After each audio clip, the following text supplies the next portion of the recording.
Hi, my name is Joelle Ray Ark-Dunham, and today I'd like to talk about Stanislavsky's concept of the actor's creative will and some of the neurological processes related to it. One of the most common threads in all Western acting theories since Stanislavsky has been that of the need to activate the actor's will. However, this topic has been little researched, and to my knowledge, the cognitive underpinnings of the will in an actor, not at all. Not only is Stanislavsky's emphasis on the will in acting supported by contemporary science, but more importantly, I believe that his emphasis on this drive should be reinforced and reintroduced in acting pedagogy. Today, I'll focus on only a small part of the actor's will in practice, a different and I think better way to talk about raising the stakes of an actor's action. The actor's will was central for Stanislavsky. He wrote about three inner psychological drives, inner motive forces or initiators in the actor's creative process. The will is the third of these motive forces of the psychical life, in addition to feeling and mind. The first two drives are both parts of the mind. We imagine something as a representation, and then we appraise its validity and value. But the will is much more complicated. An actor must not only complete the tasks the script and director may suggest, but must also invest the words with something of his own, his personal representations of life, his heart, his living feelings, his will. According to Stanislavsky, the most available of these three inner drives to be used by the actor is the will. Since the three are interrelated, an actor can reach one by activating another. For instance, if she wants to have a stronger desire to save a child, she may use her mind to imagine the child in front of her is injured. That image will strongly provoke her will to accomplish her task of saving the child. While this will seems to apply to a character only, Joseph Roach and Sharon Carnegie point out that Stanislavsky really described the will as more of a Diderot-type duality between the actor and the character. Carnegie offers her translation of Stanislavsky's notes when he said, "I have two wills on stage, not one." Carnegie convincingly argues that Stanislavsky understood an actor to be of two wills in a type of double life when performing. The character's will is one part, and the other is the actor's will, which is able to critique and make adjustments during the performance, but also at times able to become as one with the character's will as they align, meaning that each wants the same thing and strives to get it. So what is the will? Stanislavsky loosely defines will as wants, but I suggest a more deliberate definition. In simplistic terms, one could define the will as the inner force that chooses action or inaction. This choice for action is what differentiates will from desire. One may have the willpower to accomplish a task. We do not have desire power. Simply desiring something does not accomplish anything until the will is engaged to take action. Physiologically, the prefrontal cortex is generally considered to be responsible for planning and moderating complex cognitive behavior, personality expression, and decision-making. It has a role in designating a reward value to objects or targets of an action towards which the will strives. Noted neuroscientist Sean A. Spence notes that in this case, the valiance of the goal, or how good or important it is key. I'll come back to this point later. The prefrontal cortex will plan alternative actions, and the premotor cortex seems to determine a script of the pattern of physical actions that the motor cortices will execute. Since the brain can really only hold two separate plans in mind at the same time, the prefrontal cortex is required to choose between them. Another part of the brain, the anterior cingulate cortex, has a specific relationship to attention, conflict, and error monitoring, and is involved with human awareness of pain and even emotion. It is also essential for the motivation for action, with obvious implications for the will, as can be defined as the urge to act.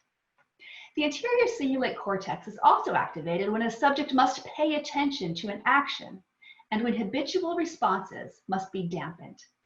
Important for this study, the anterior cingulate cortex also modulates autonomic, involuntary, activity associated with affective, emotional, behaviors and response selection.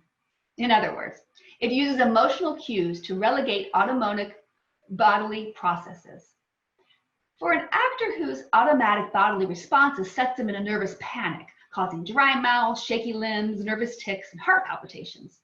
This type of regulation is essential, and they are all tied in with the function of the will. Damage to this area has even been implicated in diminished emotional willpower. The important thing to note is that this reinforces the inseparability of will to feeling, appraisal, and representation, as Stanislavsky surmised. Actors should work on all three of these areas, including the will. Just for clarification, one may have a strong focus on something, but that is not the will. Will requires strong focus plus the desire for change. There is intention behind it. The will is tied directly to action. One may desire to do something, but not ever act on that desire. It takes will to push them from desire, or even an intention, to action. I want to talk about two studies that contribute to the way we use our will in performance. First, a landmark 2018 study used fMRI to scan actors' brains. The most important finding related to this discussion is that when acting in the first person Stanislavskian tradition of experiencing, significant parts of an actor's prefrontal cortex, where we plan and decide between choices, were deactivated, while the posterior part of the precuneus, which is involved with reflection upon self and aspects of consciousness, among other things, was activated.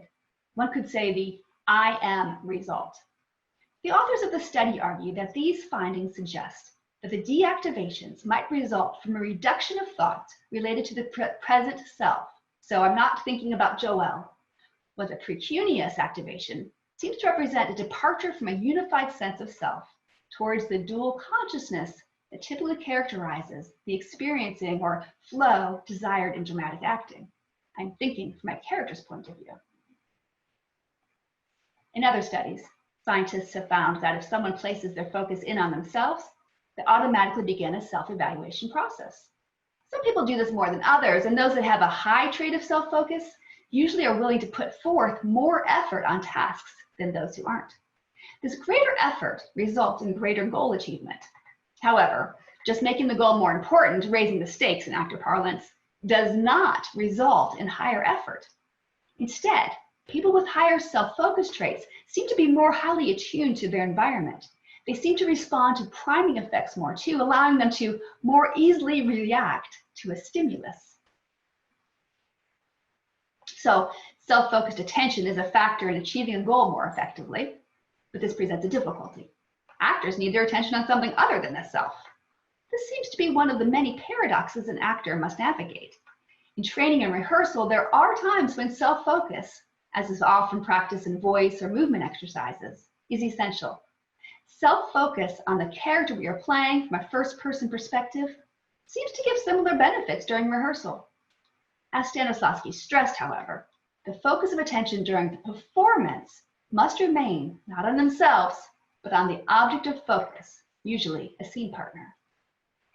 In fact, Pavel Rumyanantsev records Stanislavsky saying that when performing, we must forget about the technique of acting.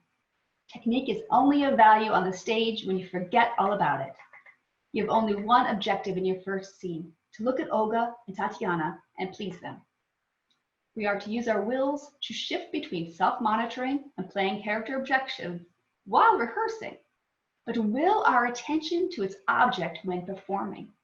Truly, focus is the fuel of the will. So, practically speaking, how do theater practitioners use Stanislavsky's very important concept of the will? For a demonstration of some exercises, please see the video called The Will and Raise Exercises in the rehearsal and training section of the Stanislavsky Studies website for more explanation. But for now, I'd like to suggest that using the concept of the will in performance can be incredibly beneficial. During rehearsals of Emily Mann's play, Mrs. Packard, we discussed the idea of the actor's will versus the character's will. I suggested that actors try to align their own wills with the character's will as much as possible. For instance, at one point, an inmate was watching Elizabeth Packard with this intention of threatening her. When the actor purposely chose to align her own will with the character's will, it seemed as if the task was suddenly much more important for her, and the tension in the room increased dramatically. In fact, the actor playing Elizabeth Packard declared that the inmate was suddenly really scary. In previous rehearsals, they may have told the actors to increase the stakes in their work. But that phrase is problematic, as it takes the actor out of the moment. Instructions such as pretend like someone will die if you don't get it needs an additional layer of imagination to work, taking the focus away from their scene partner. By simply aligning their own will with the character's will, we achieved a quick, more dynamic result. Of course, there are times when this alignment is not desired, and Stanislavsky's oscillation of watching himself in performance is necessary. For instance, there was an extensive amount of stage combat in Mrs. Packard. In that situation, the actor's will must be to protect their partner while selling the combat, but the character's will is to hurt someone. These opposite desires must both be apparent. In conclusion, actors can never become their characters. Each brain is created by its unique experiences, and although we can imagine another life, we all only have our bodies, created from our own DNA and experiences, with which to perform.